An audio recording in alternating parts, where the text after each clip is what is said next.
know you're somewhere, somewhere. Hey guys, I'm Kent and welcome back to my channel. So in a previous video when I was overviewing some of the modifications I've done to my 2019 Track Monkey to make it a better track bike, I was lamenting about the fact that the clutch lever with the 60% springs that I have on it, while great for the street where I'm shifting infrequently, is really a nuisance on the track because in a 15-minute session I'm doing 120 to 150 shifts and it just makes my arm exhausted. So I was planning on putting some 30% springs in it, but additionally the folks from Impaktech reached out and mentioned that I should try out their easy pull clutch lever, the same one that I have in the Stunt Grom that I'm building with their products. So I happily obliged and now have their stunt lever here ready to install. They actually offer anodization on this in lots of different colors. I did a different video where I went over their manufacturing process, and I'll link above to that as well, but you can see all the different colors that they offer, the components of this, and you can mix and match as well. They set me up with a black and red, where the clamp is red, the body is black, and the lever is anodized red, which I think will match the colors that I've got on this bike really well. So excited to try this out. I may additionally do the 30% spring still, but I thought I would try this first. I also like the idea here that with the one pull lever, it's easier to have the rest of the hand on the bar so that I can have more control and then still be able to get that clutch action for all of that shifting that I'm doing on the track. Installation on this is really simple. It's pulling off the old one and popping on the new one. Something that I want to show in this video though that I didn't really show when I installed the easy pull clutch lever on my yellow Stunt Grom is what I do with the wires. And what I mean by that is that in this setup, it no longer has the provision where the bike won't start unless the clutch is depressed if you're in gear. If you're a rider that's been riding long enough, you know when you need to pull on the clutch to start the bike or else it's going to try to jump on you. But instead of just jumping the wires and having them hang off, I actually want to open up the controls, and it's actually the same that I did on the other bike, and just find the two wires that I need to solder and put some heat shrink tubing and close it up so that you don't have any wires hanging out. It's just a much cleaner installation. So again, bolting this on will be really easy, and then I'll show you how I solder the wires to clean it up quite a bit. Oh, and before I do the install, I also wanted to mention that Impaktech is partnering with me on doing another giveaway. We'll be giving away an easy pull clutch lever. Watch through the end of the video and I'll explain how. Okay, removing the stock cable is very straightforward. There's different ways actually to get the clutch cable out of the stock lever. Looking here at my barrel adjuster, I don't really have enough to back it in to give me enough to be able to force the cable out that way, so I'm just going to take off the pivot bolt, and that should allow me to just remove it this way. So there's just a 10mm nut that holds the bolt on one side, and then a flathead screwdriver will pull it out the rest of the way. And then the barrel adjuster has these little notches for the cable to be able to come through, so you just need to line them all up on the front of it, and then it should all be able to come out.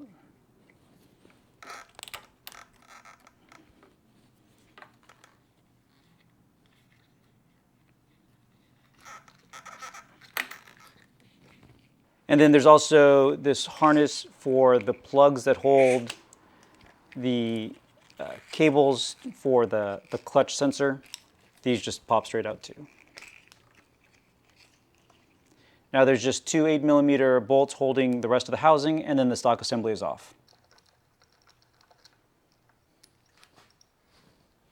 And then to remove the lever, you just line up the cable here and it should just slip out.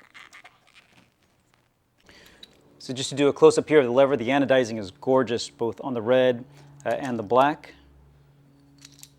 This looks like it uses, I think this is a 4mm Allen key to secure. So mounting this is really just going to be a matter of taking off this clamp and mounting it here. Very straightforward. The other part though that I mentioned was doing something with these wires that are hanging off. So these need to be jumped for the bike to be able to start while it is in gear. And when you're going around the track, if you stall, you're going to want to start without having to find neutral first. So I'm going to permanently jump these, and to do that, I'm going to take off this assembly here so that we can see where the wires are and jump them inside the housing so that nothing is hanging out. The left-hand control housing is just held on with two Phillips screws in the back here, so I'm just going to pull both of those off, and then it comes off in two halves where we should be able to see where we need to jump those wires. All right, so with those two halves off, you can see this wire here that's dangling around.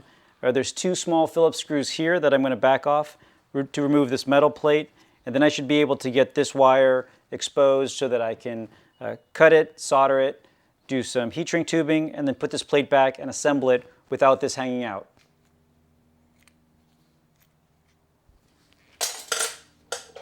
So there's a little zip tie that's holding the big wire and the little wire together. I'm just going to snip that. And then I have this free. There's a green wire with a white stripe and a green wire with a red stripe that's holding it. I'm just going to cut this about here.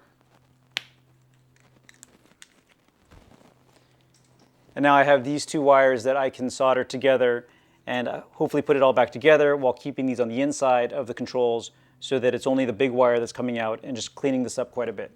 All right, so the green wire with the red stripe and the green wire with the white stripe, I'm just going to twist the two together, put a bit of solder on it, and then get some heat shrink tubing over it.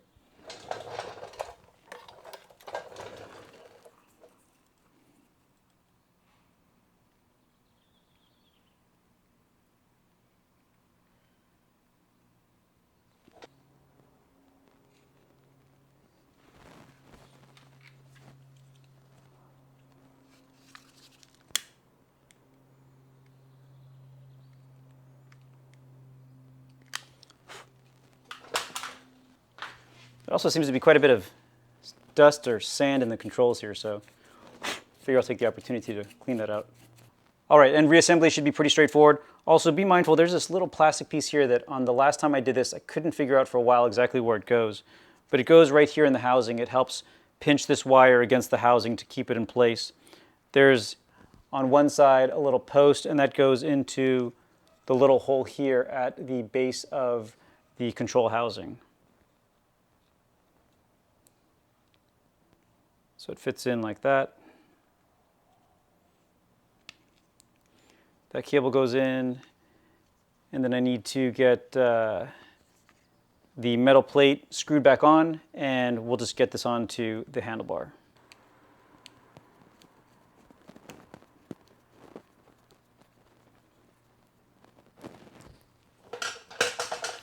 All right, and then you can see, I hope you can see the wire here that we soldered. I'm just going to tuck this underneath here to be with the rest of the wires, and now I can just reinstall with a single wire coming out of the side.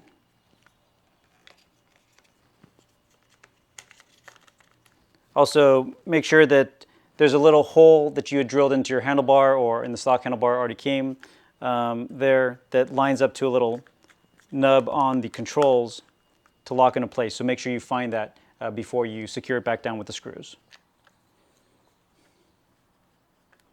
And whenever I reassemble stuff, I like to do a function check to make sure that everything is working correctly.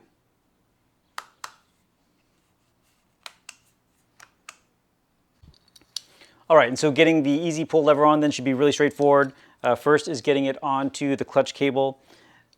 I think one way you could do it to make it a little bit easier is you could loosen the adjustments on the clutch side, but I think it's going to be just as easy to muscle it on. So first thing is to line up the slot on the controls with the slot on the tightening nut with the slot on the barrel adjuster, and getting the cable into the lever.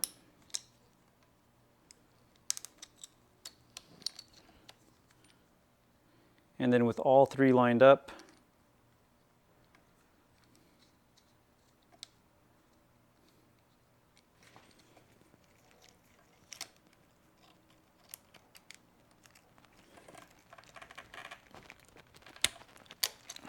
just muscling it on like that.